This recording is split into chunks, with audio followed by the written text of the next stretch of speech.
Pemirsa, Anda pernah mendapat telepon tipu-tipu yang mengaku dari bank, dari rumah sakit, atau institusi resmi lainnya agar Anda segera mentransfer sejumlah uang. Anda tidak sendiri. Kita lihat datanya.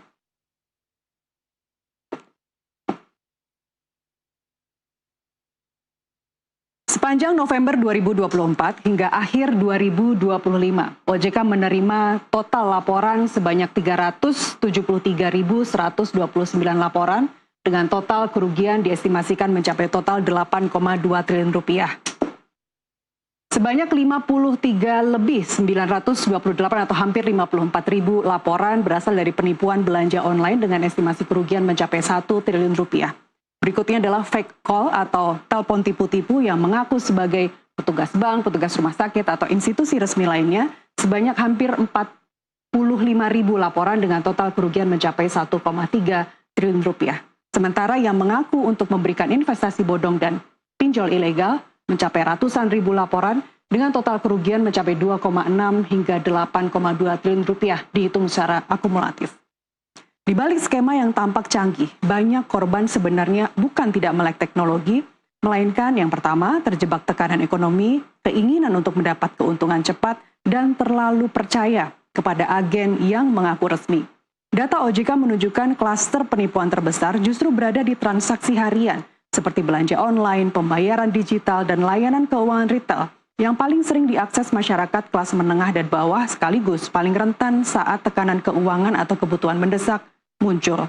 Sementara itu di sisi lain, kelompok muda yang aktif di media sosial menjadi sasaran empuk, karena mudah tergiur narasi kerja paruh waktu online, investasi berbasis tugas-tugas online, atau cuan instan dari kripto, meski skema di baliknya belum berizin OJK dan berstatus ilegal.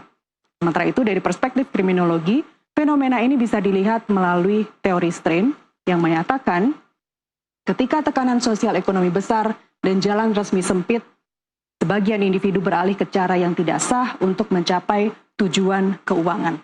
Dalam konteks digital, strain atau tekanan ini tidak hanya soal kemiskinan, tapi juga tekanan gaya hidup, kebutuhan konsumtif, dan rasa takut tertinggal secara status sosial yang kemudian dijawab dengan iming-iming keuntungan instan lewat penipuan keuangan online. Lantas, upaya apa saja yang telah dilakukan regulator untuk memotong jaringan penipu dan melindungi masyarakat? Kita lihat data sebagai berikut.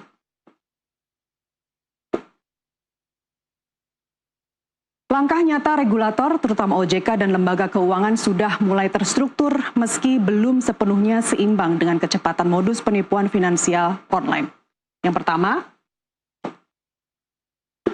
OJK mengencarkan pemblokiran entitas keuangan ilegal melalui Satgas Pasti dan kolaborasi dengan Pemda serta lembaga keuangan, menutup puluhan website dan aplikasi investasi bodong serta platform pinjol ilegal yang beroperasi tanpa izin. OJK dan lembaga perbankan dan juga fintech memperkuat sistem deteksi penipuan dengan analitik data dan AI sehingga nasabah bisa mendapat peringatan real time ketika transaksi mencurigakan serta mendorong pemblokiran dana korban di awal agar potensi kerugian tidak bertambah. Sementara itu, di sisi pendidikan, OJK rutin menggelar kampanye literasi keuangan digital, bekerja sama dengan media, komunitas, dan program pemerintah di daerah untuk meningkatkan kewaspadaan masyarakat terhadap link bayar palsu, kemudian juga iming-iming keuntungan tinggi yang tidak realistis. Terakhir, Polri melalui Ditresiber berperan aktif menindak jaringan penipu digital dari pembuat aplikasi dan website palsu hingga pemilik rekening yang dipakai untuk menampung dan menyamarkan uang korban. Ini semua dari sisi regulator. Bagaimana upaya kita membentengi diri agar tidak menjadi korban?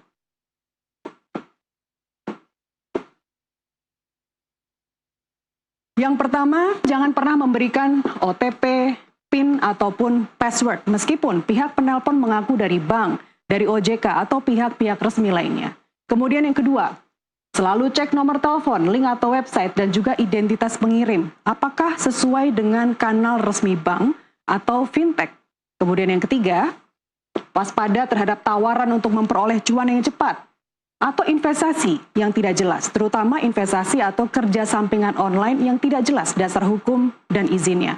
Kemudian yang keempat, jika ragu, batalkan transaksi. Ada perasaan tidak enak, langsung batalkan. Yang kelima, laporkan ke bank, OJK, atau polisi. Anda bisa menelpon ke nomor telepon hotline bebas pulsa OJK 157 untuk melaporkan apa yang baru saja Anda rasakan atau alami. Uang kembali tidak mungkin, tapi melalui laporan kita dapat memudahkan regulator untuk mengenali pattern atau pola-pola penipuan dan membuat langkah-langkah mitigasi.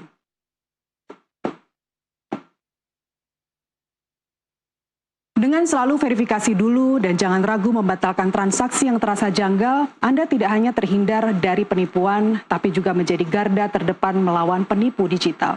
Di tengah semua kemudahan transaksi online, literasi dan kehati-hatian menentukan apakah dunia digital jadi aman atau justru jadi lahan empuk penipuan finansial. Sampai di sini bedah perkara. Jumat depan kita bedah kasus lainnya.